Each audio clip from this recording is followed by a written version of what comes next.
I'd like to tell you about a show of epic proportions.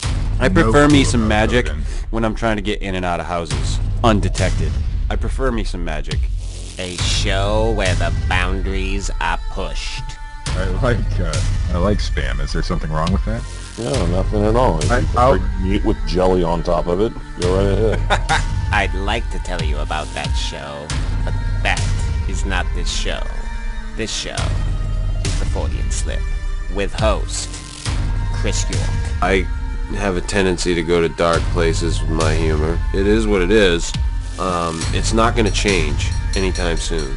Co-host Steve Alcorn. It was so earth-shaking and mind-blowing that even John Teeter in the future knows about it. And reoccurring, ever-present special guest, Matt Knapp.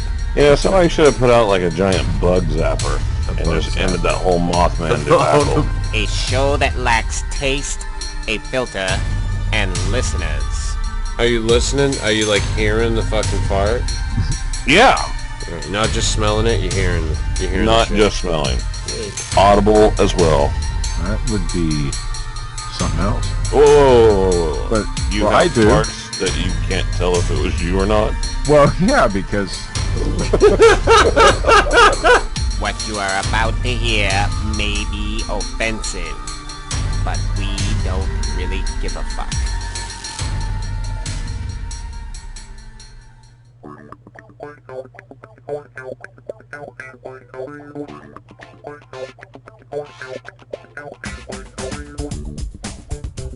And good evening.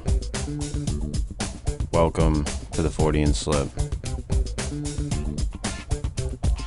This is episode 30. April is for Bigfoot fools.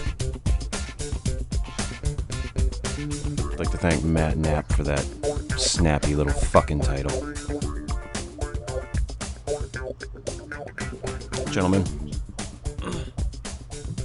sir. Yeah. Yeah. Doctor. Doctor who? The fifth Doctor. The fifth Doctor. Yeah, the fifth Doctor. Or is it the fourth Doctor? I don't know. Whichever one had the big long scarf and the curly hair, that's the Doctor Who I like. Yeah, that's the only one I acknowledge. It's the Doctor Who everybody fucking likes.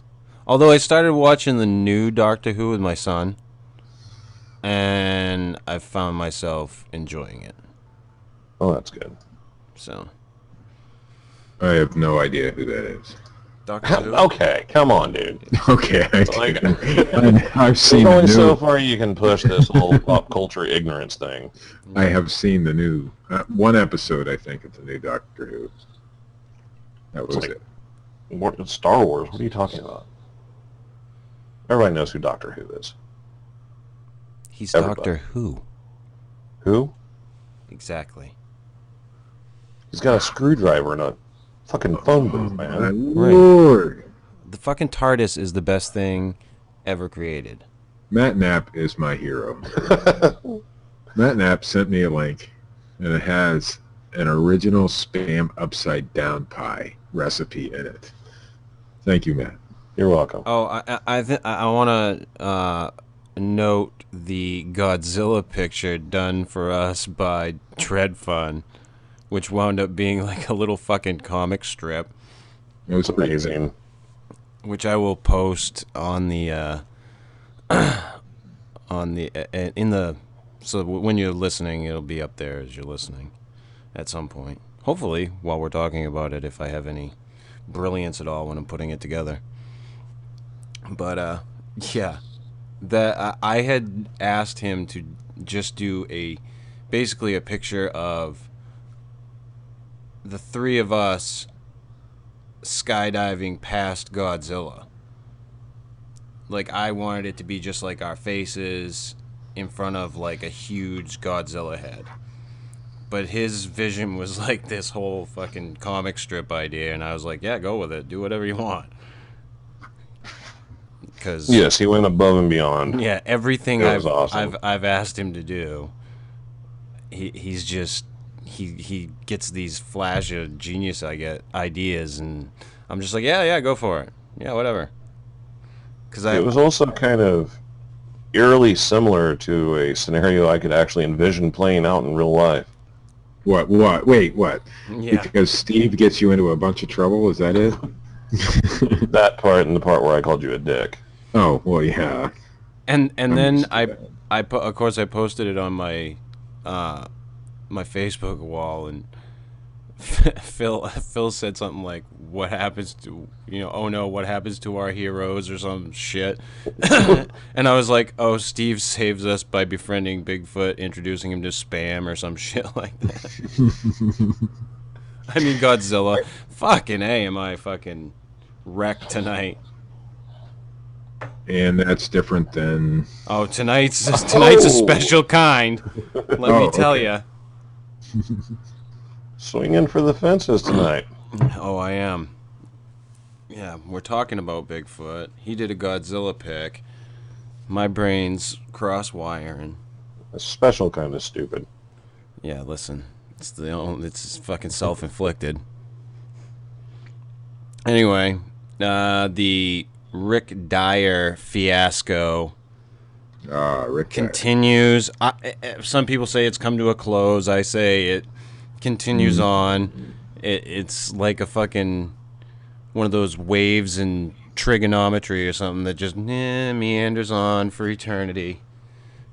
I think we're at the halftime show where like all the mascots do the trampoline dunking. Yeah. And like throw buckets of confetti at the audience. So what now? He's admitted that it's a hoax, or that part of it. Yeah, but he's saying that he still shot a Bigfoot. He has sincerely poured his heart out. If he means that he shot someone with a 20-inch shoe in the foot, then I believe him. Maybe. I mean, in his mind, that may be the actual scenario that took place. Yes. I had opportunity to view that movie, Shooting Bigfoot. Did you? And yes, I did. And actually, it was a pretty good movie. If you forget, the history behind Rick Dyer and Tom Viscardi and whatever. If you didn't know who these guys were, it would be a pretty fun movie to watch. But if you didn't know give me a Snapple. You wouldn't be watching the movie. I wouldn't be, no. Give me a Snapple. But anyway, the thing is, Rick Dyer runs off into the woods shooting like crazy. He could have shot a Bigfoot. He could have shot a homeless guy. He could have shot himself for, I don't know. Knows? Unfortunately, he didn't do the latter. No, he did. Well, not that I would wish death upon him. No, I don't either. Wound or something is okay. But after viewing that, of course, the guy has no. I know he was in the military. I think he got a dishonorable discharge or something, but he might have got an honorable one. I don't know. But he sure as hell don't know how to handle a firearm. Speaking of which, I knew a guy once. This irritates the shit out of me. I will not mention any names. I won't even know where I worked with. I won't even mention where I worked with him at. This son of a bitch was in the military, like going through the basic training shit, and wound up getting discharged. And it was such a discharge, and it was because he was a fuck up. But it was such a discharge that he's still eligible to put veteran plates on his fucking vehicle, and he does. And I just want to say how much that fucking irritates me. I never served in the military, but that fucking irritates me. So anyway, well, I had a friend that was also discharged from boot camp due to injury. But while he was there, he actually got a medal or a pin or whatever they're called for serving during war, because we were technically at war while he was in boot camp. And he wears it That's all I proudly. got. Yes. No, he doesn't. Oh, okay. But anyway, No, yeah, anybody- the Rick Dyer bullshit, Yes. as I will call it. So the guy that made the fake Hank, Fake Hank. he came out and gave like an interview or something, Yes, he did. saying how he made it and that Dyer wanted him to make it like a poor taxidermy job, I believe was. Yeah, I don't get that. Why did he want Kinda to? how he's selling it. Yeah, if you're gonna sell a fucking fake Bigfoot body, try to make it. You know, why would you say, yeah, make it piss poor? Yeah, make it look fake. Maybe the guy who made it, because it was so piss poor, is using that as a. That's completely possible too. You know what I'm saying? He's saying, yeah, he wanted me to make it look like a poor taxidermy job. Maybe because it is looking like a poor taxidermy job, and he's just trying to save a little face.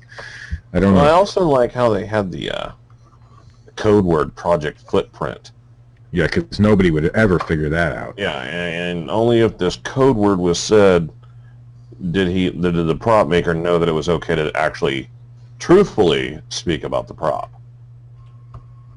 So apparently this guy's been around for a while and knowing what's going on and everything, and Well, he says he had no clue. Stick to the agreement is what I don't get. If he wasn't in on the hoax, why did he stick to the agreement?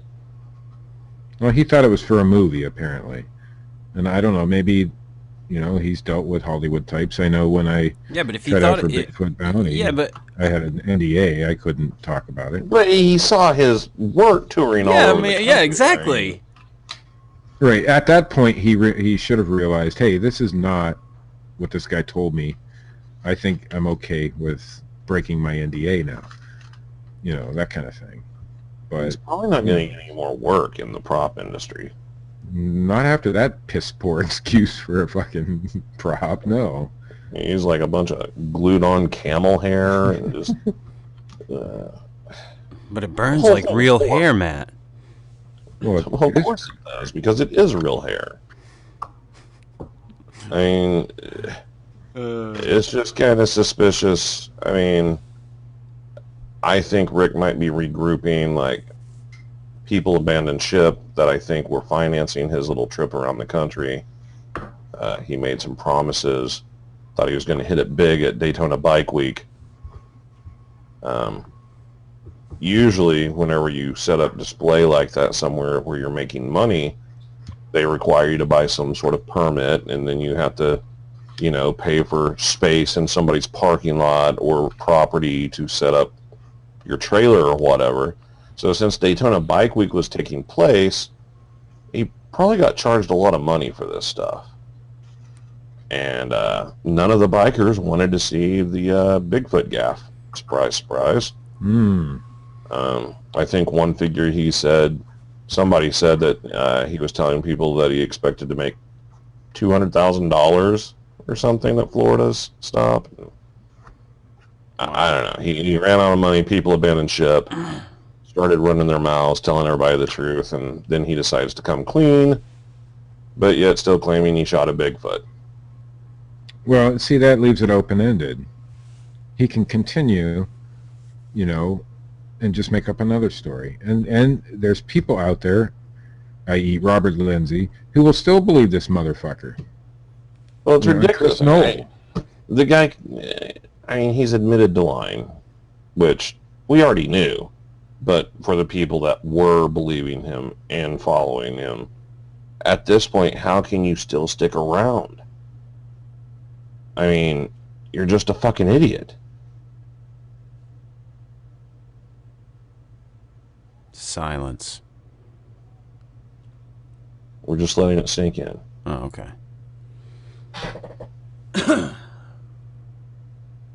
Are we still letting it fucking sink in? Jesus Christ, guys. Well, host, fucking kick her off. Hey, I told you. I'm fucking in a rare form tonight, gentlemen. This doesn't fucking happen every time well, maybe it does. But anywho. When it comes to Rick Dyer, it's a carnival. He should have a fucking top hat on. He should fucking have a curly Q mustache. Should come out in a fucking cheap suit. We're running like the Bozo show for kids. Yeah. If he's allowed to get near children. Which is doubtful. In my opinion. But, hey. He whatever he does works. Oh, Steve's mic came unplugged. Nice. This show is run a tight ship. It's one fucking blunder after another, especially tonight. I'll do the rest of the show in pantomime, he said. Okay, right now Steve is acting like he's trapped inside of a box. It appears to be a glass box. Oh, it's getting smaller. I'm back now. I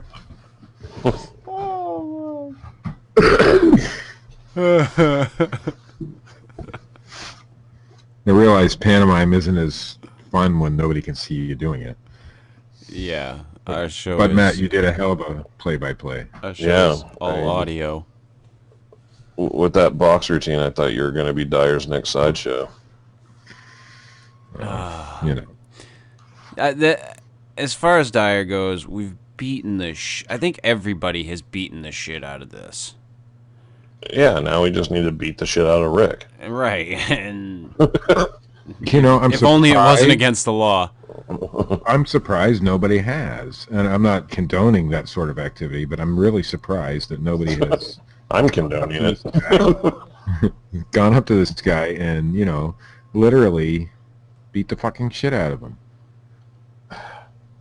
Eventually, it will probably happen. I mean, you can't continue to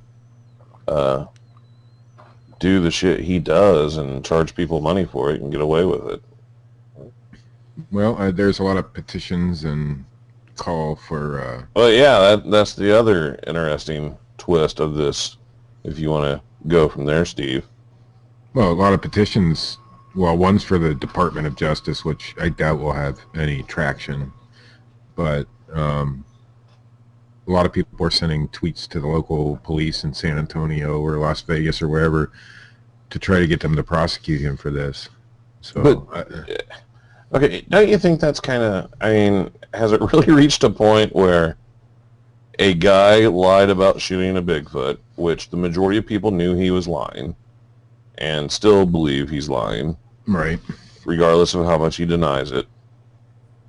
So, okay, the guy lied about shooting a Bigfoot, and it's gotten to the point now where people have created an online petition to get the Department of Justice to bring him up on fraud charges. Right, I don't think that'll ever happen, and really, I don't think it needs to happen, but what, he did cross the line when he took money, like for the DVDs that he allegedly made, but never delivered.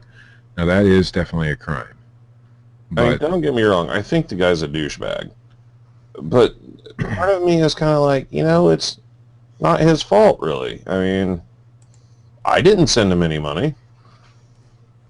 So right, like, if you were enough of a fucking rube to send him money or to go and pay to see that, then, hey. Yeah, I mean, as far as taking the Bigfoot on tour and all that bullshit, he called it a sideshow from the beginning. So he had an out there criminally. There's how can you prosecute him for any of that? But the taking the money for other things like the DVDs and stuff that weren't delivered, now that can be considered criminal. Well, he says those are still coming out.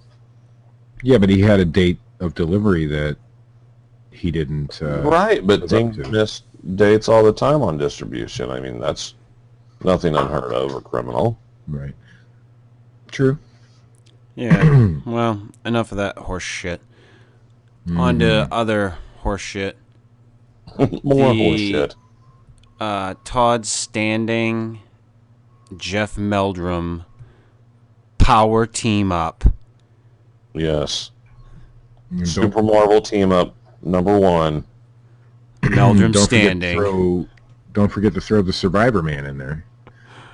Yes. the celebrity Les Stroud as well. Apparently, this whole Survivor Man Bigfoot television special goes deeper than we thought. Now he's actually aligned himself with Todd Standing in the field of Bigfoot research, along with the credible good doctor, Jeff Meldrum. And I know this has a lot of people questioning, due to Standing's controversial nature in history. Now a lot of people are questioning Jeff Meldrum's integrity. And Well, it was the first thing that came to my fucking mind. I mean, when I see Meldrum yeah. Standing, I'm like, what? Is he going to do a fucking puppet show? Is he going to be like, are they going to do like the Muppet Show and Meldrum's going to be the special guest? Well, I would like to believe that Meldrum is still going to remain professional about the whole thing, and that if he catches Todd doing something, he'll point it out, you know? But then there's also the other side of it. Meldrum literally could align himself with anybody he wanted to as far as Bigfoot research is concerned. So why did he choose to align himself with Todd Standing? good question. It's a damn good question. Do you think, Matt, it's because of the Les Stroud connection? I mean, It could be. I mean, how much money does Meldrum make off Bigfoot compared to being a professor at Idaho University or whatever? right. Obviously, Les Stroud, like you said, brings celebrity to it. So is that what Meldrum's after? And I hate to think that. But is that the case?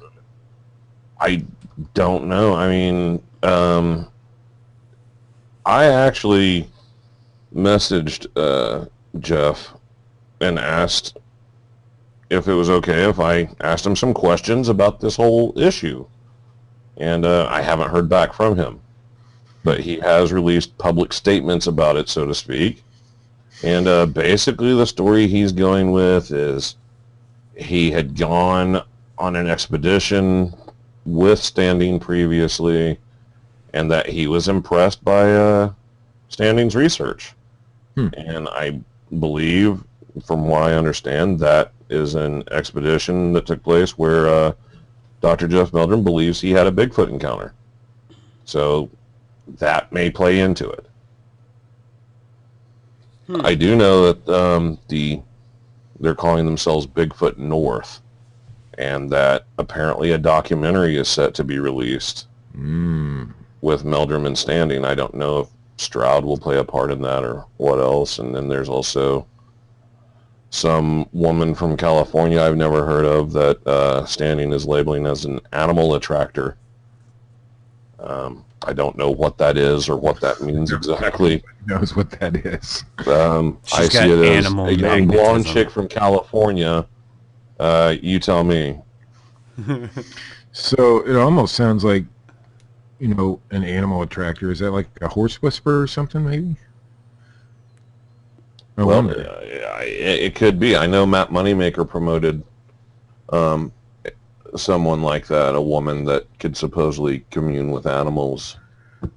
So maybe Standing's taking a page from his playbook. Yeah, but why? I just don't get why Meldrum would align himself with somebody. Now, less on when Bill Brock interviewed him, he said that, everybody in the Bigfoot community is controversial. I get that. But there's not too many besides Rick Dyer and a couple others that are as controversial as Todd Standing. Right. So why would you align yourself with somebody that controversial? Unless you absolutely 100% believe that they have the goods. And which bothers me because, we were talking about this earlier. From the two Bigfoot faces that are shown in the Todd Standing videos. One is clearly fake. Absolutely. I believe the other one is fake. You believe there's a possibility that it's not.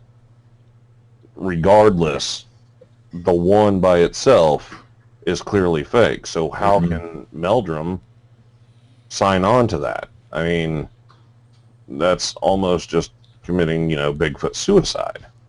Well, I know it isn't Standing's sister, you said, was in television production or something like that? Right. Does she do costuming or anything? Well, she's a makeup artist, actually. Right. So the first one, the one that actually looks like something, not the Muppet-looking thing. Now, if she made it, she's a hell of a good, makeup artist, I guess. I don't think she would have done it. I think maybe she would have known somebody that she contacted and commissioned, possibly. Mm-hmm. I'll tell you, if that was my work, I would want everybody to know, because it was pretty damn good. The second one, whoever did that, should be fired. But just my opinion. But I still think there is a slight possibility that first one could be the real deal. I haven't seen one. You have, so you would have more knowledge on what they look like. So I don't know. And if you're saying you think it's fake, well, if he fakes one, you shoot yourself in the foot then. Well, is that really the case? Because look at the Freeman footage. Right. Yeah, but I mean, Freeman admitted to hoaxing. right. Well, but yet he said that footage was not a hoax. I don't necessarily believe that footage isn't a hoax. I don't know. It's hard to tell. Right. Now, I will say this, just for sake of argument. I posted the images of the Bigfoot along with a blog post that I had made about it on my Facebook page. And Doug Hudson, who we all know as the guy that created the Bigfoot costume that he rents out and everything, he's a special effects artist and creature designer. He thinks the blinking Bigfoot is the real deal. And he thinks that the hair work on it is just too good, that there's only a handful of people, in the industry that could accomplish that. And he believes it's real, but he believes the other one is fake. On the other side, Daniel Falconer also commented on the pictures. And Daniel's known, he works for Peter Jackson. He's worked on King Kong, Lord of the Rings, all kinds of movies. And he says, actually, I'll quote him, "These are undeniably fakes. These images are of contrivances and not real animals, backed up by the fact that neither image comes with any context and that the setup for the photography is so similar, while the anatomy presented has almost no agreement between the subjects." And he goes on to saying, basically he disagrees with Doug. He's saying it's not amateur work, but it's certainly doable, and that it could have been done even better, and regardless, it looks artificial to him. So, that's kind of how the whole Bigfoot world has worked. One looks really good, one looks really bad. People are disagreeing on whether they're real or not. Here you've got, two different guys that work in the special effects industry. Even they're disagreeing.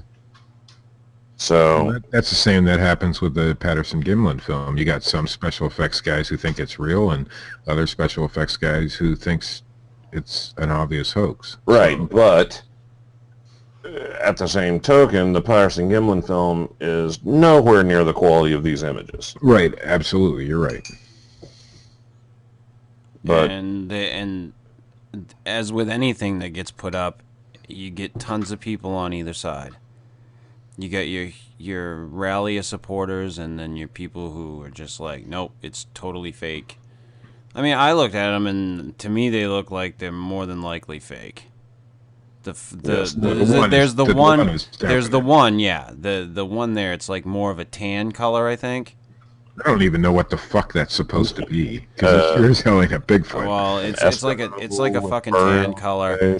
But then there's the other one. It's more of like a dark brown, almost like a black. It almost gets it's that dark, and that's the one that you guys are talking about. That is in question. Correct. Or it's in question for Steve, not so much for Matt. But to me, they, it looks like he's putting up, just something for show, because like the was it Daniel was his name? Yes, Matt Daniel Faulkner. said the setup. It's the setup for the shots. It's pretty much the same. There's no context. Right. That There's is no. true. There's no. Hey, this is the lead up to this shot, or this Right. is Well, after the shot. Well, in Mr. Standing's defense, he does have video allegedly of these things that nobody can see because you have to pay for it. So, Well, I'm sure somebody's paid for it, but I haven't heard anybody come forward who says, "Hey, I paid for this, and there's more to these videos." right. I'd like to see the videos myself. But my first, I'm not paying for it. I guess, run-in with Todd Standing on the internet, whenever I came to find out about him, was during his Sylvanic work, and right out the gate, he had video of Bigfoot, up on the side of a hill, peeking, standing up from behind a rock, and then ducking back down behind the rock. And okay, well, why didn't you just go up the hill towards the rock? Why didn't you get more footage? I mean, it's behind a boulder, surrounded by open area or whatever, and it's just that classic, recipe of a hoax. Right. Well, there's no doubt that, in my mind anyway, that Todd Standing is more than capable of hoaxing, since we have two very contrasting pictures, one that's an obvious hoax and one that may or may not be. So, I mean, he's definitely capable of it. I mean, wouldn't you think, why? I though, don't know. just based on that would be enough to dissuade someone like Jeff Meldrum to right. not be involved? And it shocked the shit out of me that even Les Stroud, Les Stroud knows wildlife. I mean, he's out there all the fucking time. So he knows that one picture doesn't represent any living thing that we know of, or even a Bigfoot, He has to know that. Here's the thing about Les man. Stroud, though, that, people need to keep in mind. I like his show, don't get me wrong. I'm a fan of Les Stroud's television show. I don't know Les Stroud personally, and he is on TV. He does charge for appearances. I mean, he's out there to make money just like everybody else. Absolutely. Entertainer first. Whenever he's been questioned about other survival shows, he always bashes on all of his competition, and builds his own show up. I mean, so to say he knows about wildlife, so why is he co-signing this? I don't think it would matter to him if it was a hoax or not. The only thing that would matter is, will it generate ratings? Oh, I'm sure it does. I'm sure it will.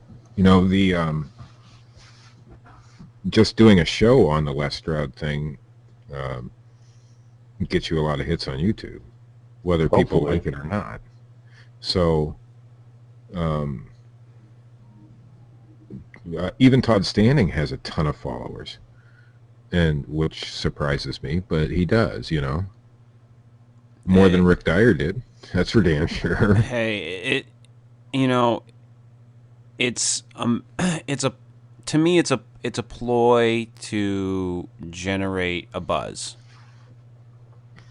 and they've definitely done that, because you got Meldrum signing on with what most people in Bigfooting would consider a hoaxer, and then Les Stroud, which Right. everybody was like psyched about when they heard that he wanted to get into the whole Bigfooting thing, because they heard about his, the stuff that he talked about on Joe Rogan's podcast, and then he's like doing something with Standing, and we're all like, So here's- whoa.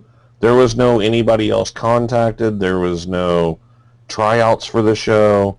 There was, hey, Survivor Man's going to do some Bigfoot stuff. And then the next thing you know, Todd Standing announces that he's been chosen to be on this show with Les Stroud.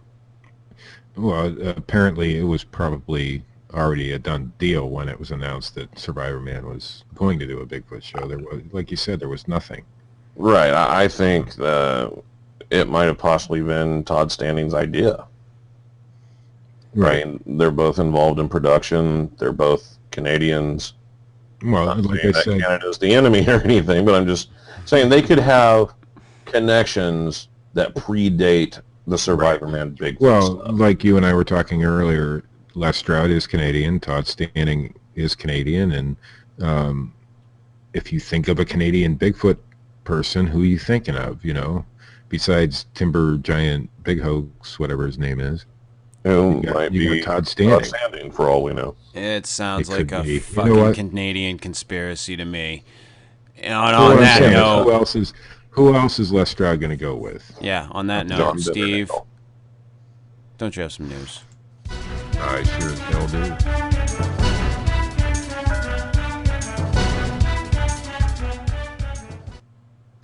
Our first story tonight is from roadtrippers.com and our friend Greg Newkirk. And it says, if you're a paranormal investigator frustrated with the lack of good ghost-busting equipment at your local Walmart, Dave Giuliano has come from beyond to solve all of your metaphysical problems with the hey, I can't even get through one story. With the Ghost Hunter store, New Jersey's first and only storefront dedicated to hunting spirits. Soon to shut down.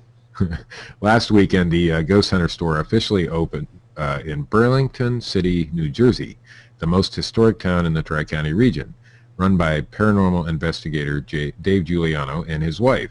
The store sells specially modified equipment that can't be found anywhere else, like video cameras that can see changes in infrared light or light meters that read the fluctuations in the electromagnetic field, both of which are alleged to indicate ghostly activities. Giuliano opened his store to help fellow spirit chasers in their quest for evidence of the afterlife. And strangely, they have a that- thing you can put on your penis to see how much you're getting excited. A search that in an era That's where the forged show- on the street, actually. a search that in an era where the show Cosmos has been rebooted and skepticism is the new religion is taking its fair share of lumps. At our lectures, we always get someone who tells nuts, Giuliano told local news. The scientific types start asking how we're calibrating our equipment, but we're not out to convince anyone, and the truth is we can't absolutely confirm anything. His evidence includes photographs of what he says are ghostly apparitions, videos of beeping meters and flashlights, and even audio recordings of what Giuliano says are genuine voices from beyond the grave.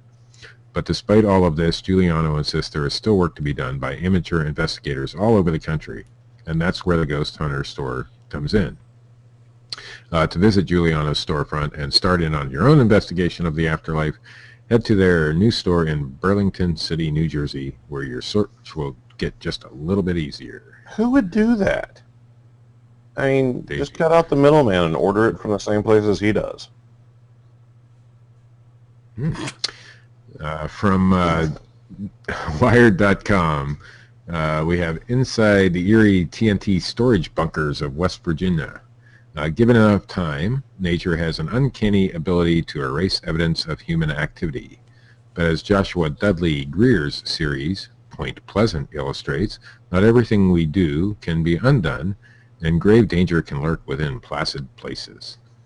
Greer's images Placid depict... places. Placid. Oh. Greer's This is the home of the images Mothman, Matt. Have some respect. Oh, sorry. Greer's images depict seemingly unremarkable scenes in the woods of West Virginia, landscapes pockmarked by concrete igloos. The images were taken at McClintock Wildlife Management Area, part of what was once the West Virginia Ordnance Works, a military facility that manufactured and stored TNT during World War II. At the height of its production, the facility outside of Point Pleasant, West Virginia, produced 500,000 pounds of TNT each day. The site closed in 1945 and what wasn't eventually made into regional airport became recreational space. Adding to the air of menace, these woods supposedly are home to the Mothman. Damn it. The Mothman, a mythical creature with 10-foot wings and red eyes, popularized by John Keel's book, The Mothman Prophecies. Greer was gripped by the enigmatic place for his first day traipsing through the marshes and between the trees. Which is an extremely long name for his right hand. I knew it was something I wanted to pursue, he says. I've tried to layer all those interests into the project in some way. Mythology, history, war, and land use. Greer had to schlep his folding aluminum 8x10 Calumet C1 camera that through thick overgrowth to capture the scenes, but he didn't mind. The camera weighs a ton, but it's precise and sturdy, he says. I enjoy the physical act of making a picture. So, he could have just used an iPhone. Mm-hmm. So if I have to work a little harder to get the pictures I want, I'm okay with that. It feels like I've earned them in some weird way. TNT Storage Igloo S5-A is completely surrounded by water, and the visibility is so poor that I didn't know how deep it was, says Greer. I bought a shitty little inflatable raft and tried to get myself where I needed to be, but the thing popped and I had to bail out into the freezing water. If they ever decide to let a civilian photographer into Area 51, that would be a pretty sweet gig, says Greer. I'd call it Dreamland. Nice. What a great name. Mm-hmm. And in our final story from the HuffingtonPost.com, John Lennon's UFO-inspired art fetches big bucks. In 1967, when John Lennon wrote his classic Beatles hit, Lucy in the Sky with Diamonds, everyone assumed the psychedelic song was about drugs. Few would have guessed that several years later, a sober Lennon would see something far different in the sky, a UFO, and it would have profound influence on his life. A drawing of that 1974 sighting sketched for his Walls and Bridges album depicts what appears to be a classic flying saucer with the words UFOer, UFOer, written on the bottom of the object. On the album's liner notes, the famed musician wrote, on August 23rd, 1974 at 9 o'clock, I saw a UFO. Lennon, one of the most outspoken celebrities of his time, claimed he saw the alleged spacecraft above the Manhattan skyline. At the time, he was living on the east side of the city. That drawing was auctioned off on March 21st by Cooper Owen Auctions of London, reports Open Minds, UFO. During the UFO sightings, Lennon shared an apartment with a girlfriend, May Pang, who along with other eyewitnesses also saw the UFO. Lennon subsequently mentioned the event in the song Nobody Told Me, recorded several years later. It was one of the last songs he would record before his 1980 murder. Yoko. The song includes... Oh, no. Are we supposed to... Is that like... Yeah, never mind. The song includes the following lyrics. Everybody's smoking and no one's getting high. Everybody's flying and never touched the sky. There's UFOs over New York and I ain't too surprised. Nobody told me there'd be days like these. Strange days indeed. The album I'm sleeve just was sitting here originally- watching the wheels go round and round. The album sleeve was originally expected to bring between $1,600 and $2,500, but ended up selling for just over $16,600. In a radio interview, Lennon described the unexplained circular object this way. It was summer in New York, and he was relaxing by an open window. Lo and behold, there was this thing just hovering about 100 yards away. I saw it so close, I could have hit it with a brick if I'd thrown a stone at it. What? You can throw a brick 100 yards? Apparently. I couldn't see the colors because it was dusk. A good clear summer night, and around the bottom of it were just ordinary-looking electric light bulbs. How come he wasn't blinking drafted off by an and NFL on team? Alternatively, like on a billboard. I only had 4 hits of LSD. And on top of it was a red light. And the thing I noticed was that there was no noise, so I realized it was not a helicopter, and it must be a balloon, but it was maneuvering too well to be a balloon, so I just watched it for about 5 or 10 minutes, and it went off down the East River. The Cooper Owen auction site indicates that Lennon gave his album drawing to Jesse Ed Davis, an American guitarist and well-regarded session musician who provided lead guitar for Lennon's albums Walls and Bridges in 1974 and Rock and Roll in 1975. And that, fellas, is the news. Wow. Tonight's long stories were brought to you by Steve Alcorn. Yeah, that was my fault. Tonight's Trainwreck, episode 30. You ever get the feeling you're free falling? I get the feeling that somebody was doing dishes in your house, though. I don't know what the hell you were talking about. We're on a Palmolive, Steve. I think I should do every show from here on out in pantomime, the entire show. That's what I'm going for eventually. I mean, I think it would be great. I don't know if it would be great. I would have to prepare more. Stop!